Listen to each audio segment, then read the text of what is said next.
মাদ্রাসার সাথে যারা সংশ্লিষ্ট আছেন এবং আমার সামনে উপস্থিত বিভিন্ন বয়সের বিভিন্ন পেশার ইসলাম প্রেমিক দ্বীন প্রেমিক বুড়া বাবারা যুবক বন্ধুরা আমার পর্দার আড়ালের মা ও বোনেরা সর্বপ্রথম আল্লাহ জাল্লা জালালুহু আম্মা নওয়ালুহুর দরবারে শুকরিয়া আদায় করতেছি এজন্য যে আল্লাহ জাল্লা জালালুহু আম্মা নওয়ালুহু এত রাত পর্যন্ত দ্বীনের কিছু কথা বলা এবং শোনার জন্য আমাদেরকে এখানে বসে থাকার তৌফিক দান করেছেন। শুধু বসে থাকার না, জমে বসে থাকার তৌফিক দান করেছেন। এজন্য সকলেই দিল থেকে শুকরিয়া তার জবান খুলে বলি আলহামদুলিল্লাহ। মুহতারাম হাজিরিন, আপনাদের আলহামদুলিল্লাহর আওয়াজ শুনেই বোঝা যাইতেছে আপনারা এতক্ষণ পর্যন্ত এখানে বসে থেকে কত যে আনন্দিত, কত যে খুশি। আল্লাহ রাব্বুল আলামিন আপনাদের আনন্দ হওয়া, আপনাদের আনন্দিত হওয়া, আপনাদের খুশি হওয়াকে কবুল করে নেক। সবাই বলেন আমিন। মুহতারাম হাজিরিন, এই যে আমরা শুকরিয়া আদায় করলাম, এই শুকরিয়াটা ইচ্ছা করলে আদায় করা যায় না। কি বললেন? ইচ্ছা করলে একজন শুকরিয়া আদায় করতে পারে না? না, পারে না। এটাও আল্লাহ তাআলার সাহায্যে, আল্লাহ তাআলার তৌফিকেই আদায় করা যায়। তাই তো নবী করিম সাল্লাল্লাহু আলাইহি ওয়াসাল্লাম শিক্ষা দিয়েছেন যেন আল্লাহ রাব্বুল আলামিনের কাছে শুকরিয়া আদায়ের ব্যাপারে সাহায্য চাওয়া হয়। হযরত মুআয ইবনে জাবাল রাদিয়াল্লাহু তাআলা নাম শুনেন না এমন কেউ আছেন?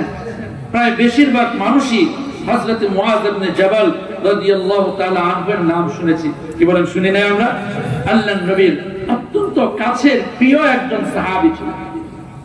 আল্লাহর নবী একদিন হযরত মুআয ইবনে জাবাল রাদিয়াল্লাহু তাআলা আনহুর হাত ধরা অবস্থায় বলতেছেন, হে মুআয, আল্লাহর কসম আমি তোমাকে ভালোবাসি, আমি তোমাকে মহব্বত করি।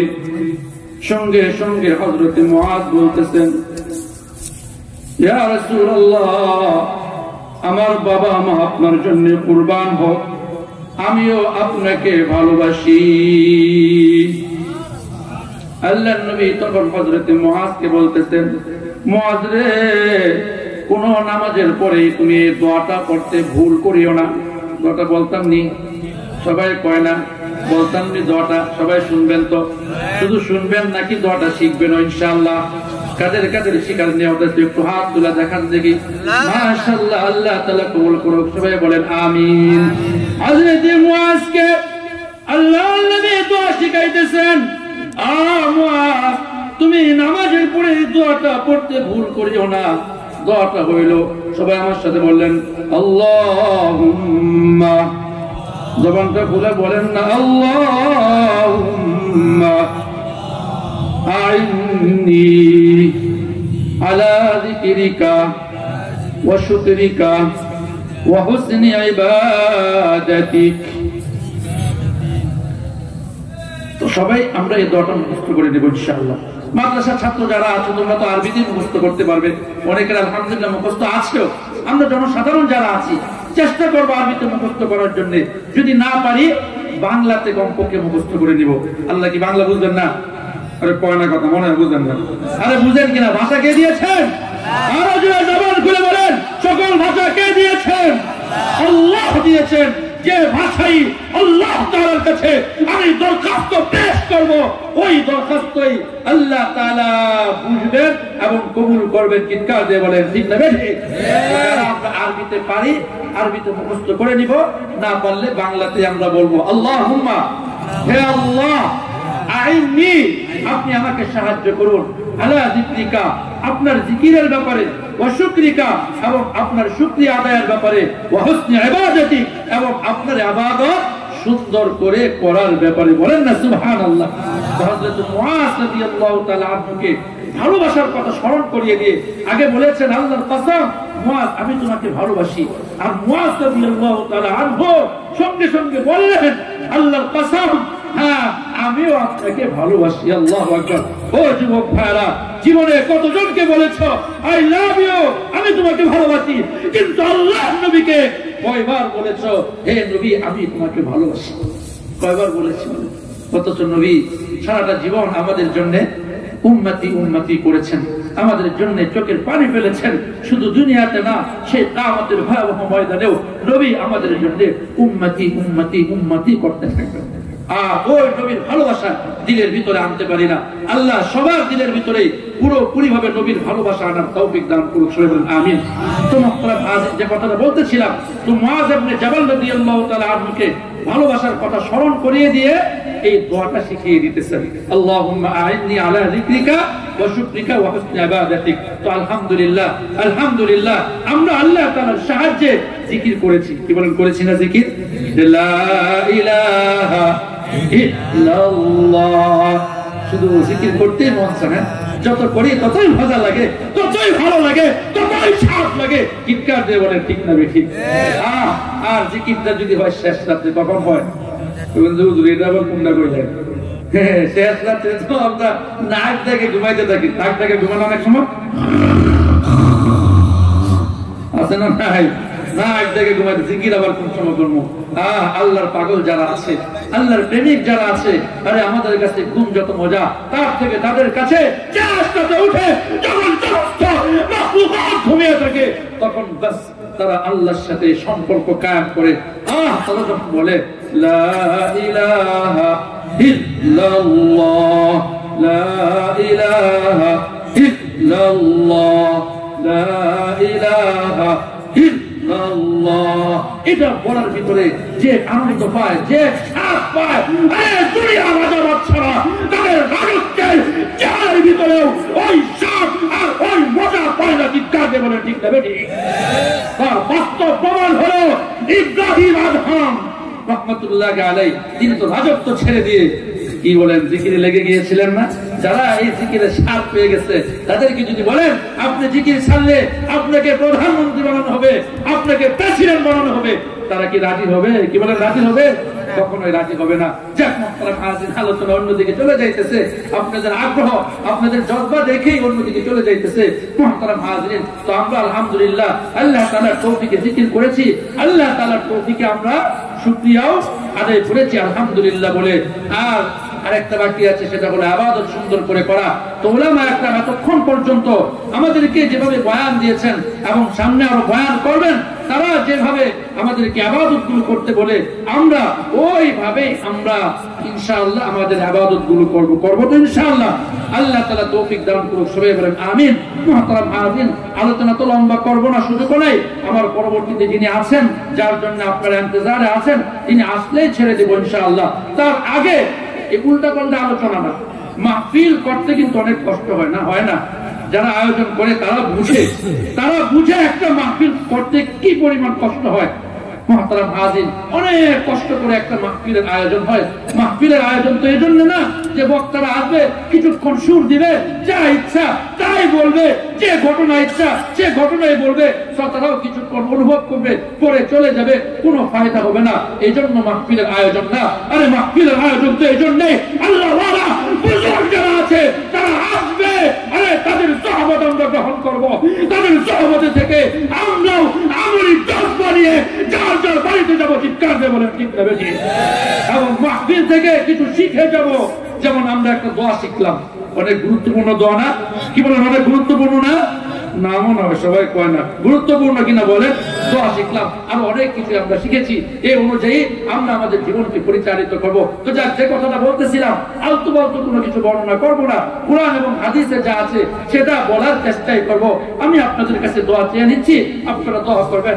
আমি যেন ইখলাসের সাথে নিজের আমলের নিয়তে এমন কিছু কথা বলতে পারি যে আমার নিজের জন্য ফায়দা হয়, আপনাদের জন্য ফায়দা হয়, মাদ্রাসার জন্য ফায়দা হয়, এলাকাবাসীর জন্য ফায়দা হয়। এমন কিছু কথা বলার তৌফিক যেন আল্লাহ তাআলা দান করেন। সবাই বলেন আমিন। এবং আপনাদের জন্য দোয়া করি, আপনাদেরকেও যেন আল্লাহ রাব্বুল আলামিন আমলের নিয়তে, অন্যকে পৌঁছানোর নিয়তে ইখলাসের সাথে কথাগুলো শোনার তৌফিক দান করেন। সবাই বলেন আমিন। মুহতারাম হাজিরিন, এবং আলোচনা কোনো কঠিন হবে না, সহজ আলোচনাই হবে। যে বিষয়গুলো আমাদের অনেকেরই জানা আছে, মুহতারাম হাজিরিন, মুযাকারাতান বলা হবে, যেন আমাদের দিলের ভিতরে ভালো করে গেঁথে যায়। আল্লাহ রাব্বুল আলামিন তৌফিক দান করুক। সবাই বলেন আমিন। মুহতারাম হাজিরিন, আমরা যারা এখানে আছি প্রত্যেকে আমরা ব্যবসার কথা শুনেছি। কি বলেন? ব্যবসা শব্দটা এটা আমাদের কাছে পরিচিত না অপরিচিত? একটু জুড়ে বলেন, পরিচিত না অপরিচিত? এই পাশেই তো বাজার আছে না নাই? মুহতারাম হাজিরিন, তো দুনিয়াতে যারা ব্যবসায় নামেন তাদেরকে শুধু লাভ হয় না লোকসানও হয়? না, শুধু লাভ হয় মনে হয় না, লোকসান হয়।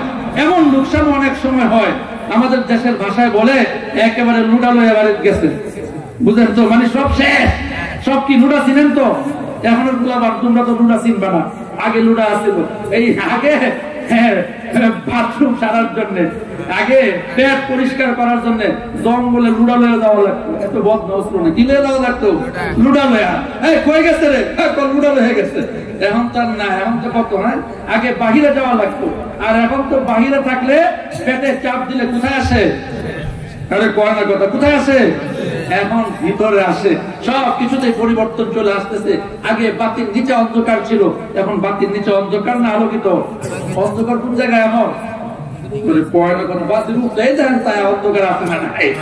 সবকিছুতেই পরিবর্তন চলে আসতেছে, সবকিছুতেই পরিবর্তন চলে আসতেছে। তো যাক, যেটা বলতেছিলাম, তো অনেকে ব্যবসা শুরু করে কিন্তু ব্যবসাতে লাভবান হইতে পারে না, লস খায়, লোকসান হয়, এরপরে ডুরালয়ে বাড়ি যায়। আর ব্যবসাতে যারা নামে তারা এটা জেনেই নামে, আমি যে ব্যবসা শুরু করতেছি এই ব্যবসাতে আমার লাভও হতে পারে অথবা লোকসানও হতে পারে। কিন্তু মুহতারাম হাজিরিন, আমি আপনাদেরকে আজকে কুরআন থেকে এমন এক ব্যবসার কথা বলবো যে ব্যবসাতে কোনো লস নাই, কোনো লোকসান নাই। সুবহানাল্লাহ কইতেন না?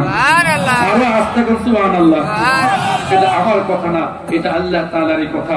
আমি যে আয়াত তেলাওয়াত করেছি ওই আয়াতের ভিতরে আল্লাহ রাব্বুল আলামিন বলে দিয়েছেন, বলেন না সুবহানাল্লাহ। আল্লাহ বলতেছেন, ইন্নাল্লাযীনা ইয়াতলুনা কিতাবাল্লাহ وأقاموا الصلاة وأنفقوا مما رزقناهم سرا وعلانية يرجون تجارة لن تبور। আল্লাহ বলতেছেন যে তিনটা বিষয় যাদের মাঝে থাকবে, তিনটা বিষয় যারা অর্জন করবে, তিনটা জিনিস যারা অর্জন করবে, তারা তো এমন এক ব্যবসার আশাবাদী যে ব্যবসাতে কোনো লস নাই, কোনো লোকসান নাই। বলেন না আল্লাহু আকবার। তার ভিতরে প্রথম হলো ইন্নাল্লাযীনা ইয়াতলুনা কিতাবাল্লাহ, আল্লাহর যে কিতাব আছে এই কিতাবের তেলাওয়াত। চিনি তো সবাই আমরা আল্লাহর কিতাব। আল্লাহর কিতাব কোনটা? সবাই কয় না কোনটা আল্লাহর কিতাব? আছে তো সবার ঘরে ঘরে, হ্যাঁ, সুকেসের ভিতরে রেখে দিয়েছি তো সুন্দর করে গিলাপ দিয়ে পেঁচিয়ে। কয়জন আছি যে পড়ি প্রত্যেকদিন? সময় নাই, ঠিক না? সময় নাই। যুবক ভাইয়ারা, ফেসবুক চালানোর সময় আছে, হ্যাঁ, ফেসবুকে স্ট্যাটাস নাকি জানি বলে না, এটা দেওয়ার সময় আছে। আবার বন্ধুরা কি লেখা পাঠাইছে, আর এটা আবার কমেন্ট করতে হইব, আবার লাইক করতে হইব, বাবা রে বাবা, আরো কত কিছু করার লাগবে, এটার সময় আছে। কিন্তু কুরআন খোলা সময় নাই, সময় নাই। আল্লাহ তাআলা আমাদেরকে বুঝার তৌফিক দান করুক। সবাই বলেন আমিন। মুহতারাম হাজিরিন, এক নাম্বার হলো কোরআনের তেলাওয়াত। এক নাম্বার কি বলি সবাই? এক নাম্বার বলি সবাইকে, এক নাম্বার কোরআনের তেলাওয়াত। ও আমার বুড়া বাবারা, ও যুবক বন্ধুরা, ও আমার পর্দার আড়ালের মা বোনেরা, আমরা সবাই জানি কোরআন হলো শ্রেষ্ঠ কিতাব। কোরআন কি বলেন? কোরআন হলো শ্রেষ্ঠ কিতাব। এই শ্রেষ্ঠ কিতাবের সাথে যাদের সম্পর্ক হয়ে যায় তারাও দামি হয়ে যায়। চিৎকার দিয়ে বলেন ঠিক না বেটি?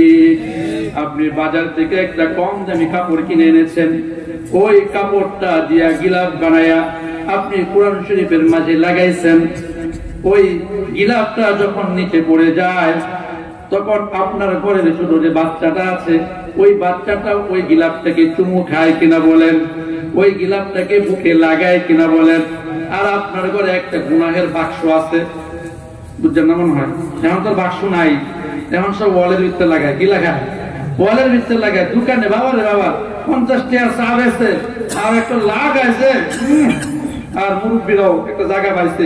যুবকটা তো সবাই মোবাইল যার যার জায়গাতে থাকে, মুরব্বীরা এখন চাষ করলে গিয়া ওই যে বৈশা বৈশা দেখে। মুরব্বীরা রাগ করে না, আছে না নাই এরকম? আরে আমরা দেখি তো রাত্রে 2টা 3টার সময় যখন যায় তখনও দেখি দোকানে বসে বসে মুরব্বীরা দেখতেছে। আজকেও শেষ করে চলে যাবো ময়মনসিংহ, ফজরের আগে যা পৌঁছতে হইব, মাদ্রাসা খোলা আছে, সকালবেলা আবার ক্লাস করাইতে হবে। এমন না যে সারা রাত যাই গিয়া সকালবেলা ক্লাসের খবর নাই, এমন না। ইনশাআল্লাহ আলহামদুলিল্লাহ সকালবেলা আবার ক্লাস করাবো। যাক যেটা বলতেছিলাম, এই যে রাতে যে যাই আমরা, তখনও দেখি যে বুড়া বাবারা 2টা-3টার সময় দোকানে বসে বসে দেখতেছে। আর যদি খেলা থাকে তাহলে তো কোনো কথাই নেই, মনে হয় যে বাবা রে বাবা, হ্যাঁ মনে হয় নাতি খেলতেছে, আছে না নাই? আল্লাহ বুঝার তৌফিক দান করুক, সবাই বলে আমিন। মুহতারাম হাজিরিন, তো ওই যে গুনার যে বাক্সটা আছে, ওইটাতে যদি মখমল কাপড়ও থাকে, আর ওই মখমল কাপড়টাও যদি নিতে পড়ে যায়, আপনার ঘরের ছোট যে বাচ্চাটা আছে, এই বাচ্চাটা ওটাকে চুমু খাবে তো? সবাই কয় না, বুঝে নাই মনে খাবে। একটা ঝাড়া দিয়া আবার ওটার উপর রেখে দিব। তো এই কম দামি কাপড়টা মখমলের কাপড় না, এটার ছোঁয়া কোরআনে লেগেছে। আপনার ঘরে ছোট যে বাচ্চাটা আছে, সে বাচ্চাটাও এই কাপড়টাকে চুমু খাইতেছে। আল্লাহু আকবার, আল্লাহু আকবার। যার সম্পর্ক কোরআনের সাথে হবে, যার সবাই কোরআনের সাথে লাগবে, সেটাই দামি হয়ে যাবে। কোরআন যে রাতে নাজিল হয়েছে, বলেন তো দেখি এই রাতটা দামি হয়ে গিয়েছে না? সবাই জানি আল্লাহ বলেছেন ইন্না আনজালনাহু ফি লাইলাতিল কদর ওয়া মা আদরাকা মা লাইলাতুল কদর লাইলাতুল কদরি খায়রুম মিন আলফি শাহর। যে রাতে কোরআন অবতীর্ণ হয়েছে, যে রাতের ছোঁয়া কোরআনের সাথে লেগেছে, ওই রাত 1000 মাসের থেকেও উত্তম হয়ে গিয়েছে। বলেন না সুবহানাল্লাহ, আল্লাহু আকবার। যে মাসে কোরআন অবতীর্ণ হয়েছে, ওই মাসের দাম বেড়ে গিয়েছে। শাহরু রমাদান আল্লাযী উনজিলা ফীহিল কুরআন। তো আমার পুরা বাবারা, ও যুবক বন্ধুরা, আমার পর্দার আড়ালের মা ও বোনেরা, কম দামি একটা কাপড়ের ছোঁয়া কোরআনের সাথে লাগার কারণে যদি তার দাম বাড়তে পারে, আরে রাতের সাথে, রাত কোরআনের সাথে সম্পর্কিত হওয়ার কারণে তার দাম যদি বাড়তে পারে, আরে মাসের সম্পর্ক কোরআনের সাথে হওয়ার কারণে তার দাম যদি বাড়তে পারে, আমরা হলাম আশরাফুল মাখলুকাত, শ্রেষ্ঠ জাতি, আরে আমাদের সম্পর্ক যদি কোরআনের সাথে হয়ে যায়, আমাদের দাম অবশ্যই বেড়ে যাবে। চিৎকার দিয়ে বলেন ঠিক না বেশি? এজন্য কোরআনের সাথে সম্পর্ক করতে রাজি আছি তো ইনশাআল্লাহ? ইনশাআল্লাহ। খালি এই ইনশাআল্লাহ বলার ভিতরে ক্ষান্ত থাকবো না, বাস্তবেই ইনশাআল্লাহ সম্পর্ক করবো ইনশাআল্লাহ। কার কার নিয়ত আছে একটু হাত তুলে দেখাই তো দেখি। মাশাআল্লাহ, লিল্লাহি তাকবীর, লিল্লাহি তাকবীর। আল্লাহ গভীর রাতে, আল্লাহ গভীর রাত না, শেষ রাতে আল্লাহ যখন তোমাকে ডাকার সময়, তোমাকে স্মরণ করার সময়, আল্লাহ এই শেষ রাতে তোমার এই পাগল বান্দারা আল্লাহ বসে থেকে হাত তুলে নিয়ত করেছে তোমার কালামের সাথে সম্পর্ক করবে। আল্লাহ তুমি আমাদের এই নিয়তকে কবুল করে নাও, জবান খুলে বলে আমিন।